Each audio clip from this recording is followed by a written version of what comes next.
Hi everyone, welcome back to my channel. If you're new here, my name is Rachel and I'm a huge Eurovision fan as well as musician.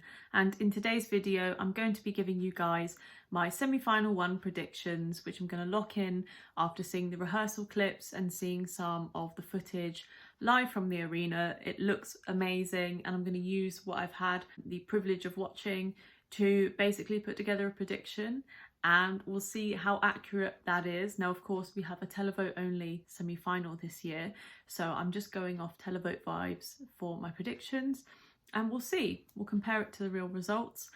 So without further ado, we'll get straight into this, and in the meantime, consider subscribing to my channel if you haven't already.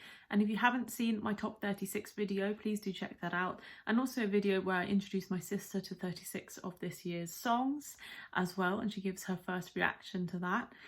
So yeah, I'm going to start by going through my list from 1 to 9, and then I'm going to tell you my non-qualifiers, and then I'm going to tell you who I think is coming 10th in this semi-final. So the country that I think is going to win the semi-final is Croatia. I think their staging this year looks really good. It's colourful, neon, it's bright, and I think amongst the running order it really just stands out. So I wouldn't be surprised if this country wins the semi-final. And the country I have in second place, and the one that could potentially win, but I'm not quite sure it's there yet, is Ukraine. I do feel like the staging has really elevated the song in this case. The national final did feel a bit bare. The song itself is great and it has its own kind of charisma to it, but I think the staging that they've put together for Eurovision has kind of matched the power of the song. So this really does look great, and I'm confident it's going to do well.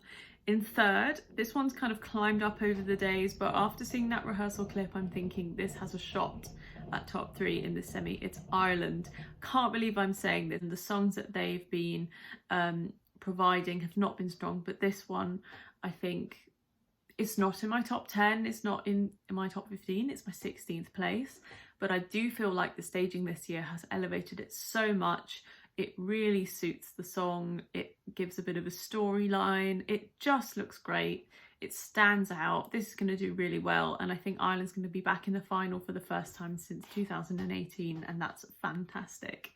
In fourth place here, I've got Finland. I think this is a televote magnet. Some people might find this song to be crazy, a bit stupid, but I do think there's still going to be an audience that kind of comes together and votes for this in big numbers. And it does have these kind of funny elements that are talking points and people are going to remember. So this will qualify. Not sure how it's going to do in the final though, because we do have the juries who are probably going to chat all over it. But yeah, fourth I think is a decent bet for this one. In fifth place here, I've got Lithuania. So I do think Sylvester Belts has made the right decision in keeping his staging for the national final and using that and slightly elevating it for Eurovision, keeping it very editorial looking, lots of kind of red lights, interesting kind of costumes. I think it really suits the sound of the song. It all kind of is a finished product, a really nice package. This is going to come potentially fifth, I hope. It's good, it's really good, and yeah, back in the final again. In sixth place here, I'm not quite sure about this one, but I'm going to kind of lock it in because I don't know where to put this one, is Serbia. I think it's a ballad, it's early on in the running order, but I do think it's beautiful enough and performed well enough to pick up some of those televotes. Not everyone is kind of turning on Eurovision every year to find like an upbeat song or a quirky song. Some people just want to discover a new artist, and I feel like what Teodora is providing this year is what some people are probably looking for. So I do think sixth place could be generous, but I'm going to put it there and see. She has a great voice and I do think people will be blown away by this, so we'll just see, we'll see. Seventh place here, I've got Poland.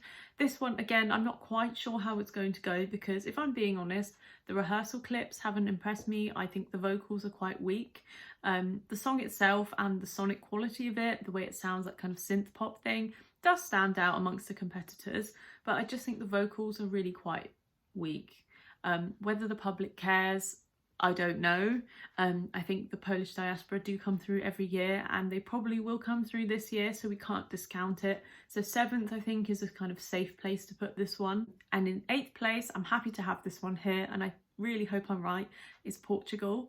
Again, more of a slower song in this semi-final, but the staging, that kind of white light, the interesting backing dancers, and the really well performed vocal line for this one, I think kind of makes it stand out amongst the competitors.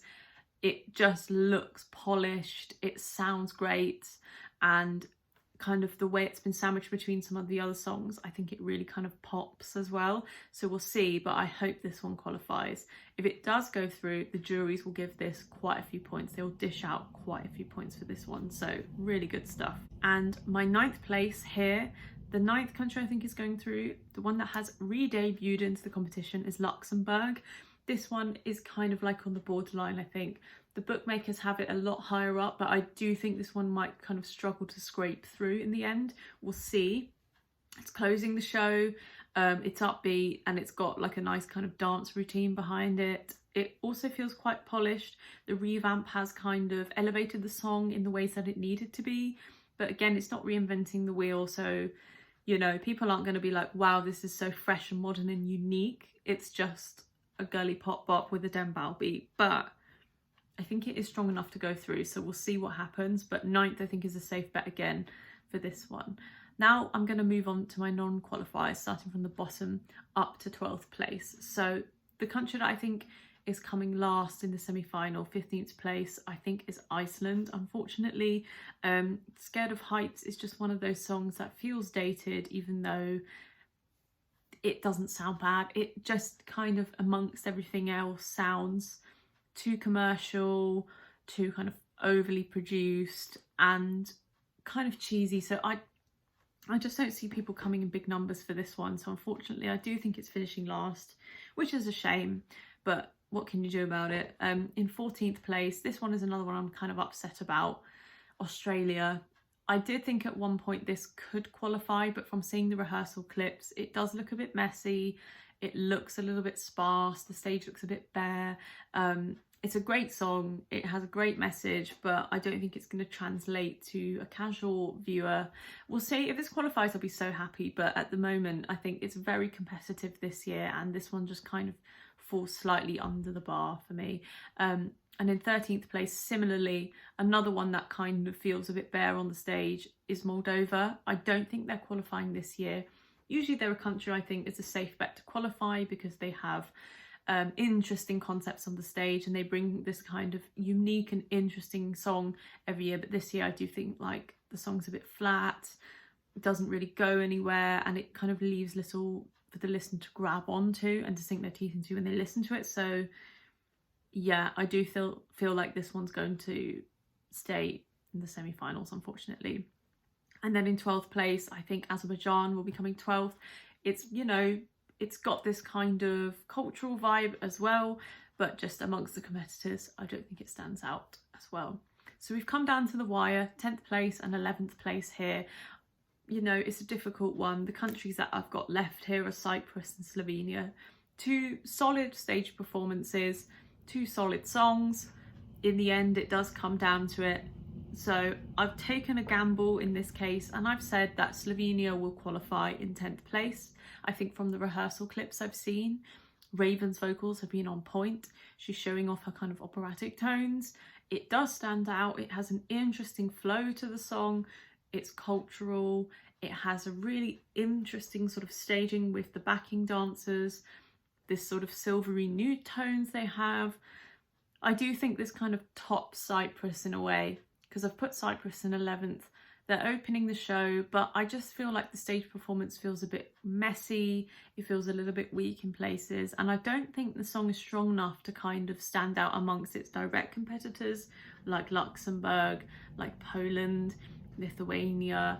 It's kind of one of those songs that's just going to sort of be forgotten about by the end. So that's why I put it in 11th, but we'll see. Those are the two I'm kind of most confused about. If they both make it, that's great. If they both don't make it, that will be sad.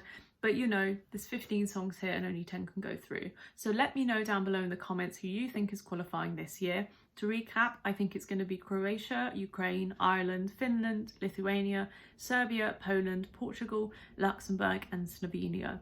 So let me know down below, and I'll see you guys tomorrow for my reaction to the results versus my predictions. I'm excited, and until then, bye for now, guys.